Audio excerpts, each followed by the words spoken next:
নিরামিষের দিনগুলোতে বানানোর জন্য একটা পোলাওয়ের রেসিপি শেয়ার করছি আজ তোমাদের সাথে। বানাচ্ছি পনির পোলাও।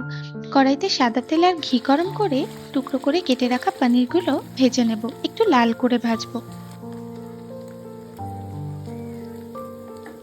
এবার ওই তেলেই গোটা গরম মসলা আর তেজপাতা ফোড়ন দিয়ে কিছু ফ্রোজেন কড়াইশুঁটি ছিল আমার কাছে, সেটা দিয়ে অল্প ভাজবো। এবার কিছুটা আদা বাটা দিয়ে খুব ভালো করে কষিয়ে নেব যতক্ষণ না আদার রস মেলটা যাচ্ছে। এবার বাসমতি চালটা অ্যাড করব। এটা আমি ঘন্টাখানেক আগে ধুয়ে জলে ভিজিয়ে রেখেছিলাম।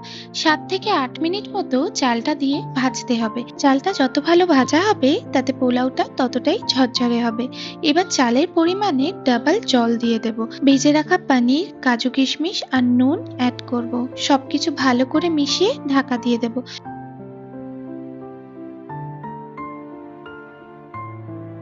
15 মিনিট পর ঢাকা খুলে পরিমাণ মতো চিনি দিয়ে মিশিয়ে নেব। এবার ঢাকা দিয়ে আবার 10 মিনিট মতো লো ফ্লেমে কুক করলেই রেডি পনির পোলাও। ভিডিওটা কেমন লাগলো জানিও। দেখা হচ্ছে নেক্সট ভিডিওতে। টাটা।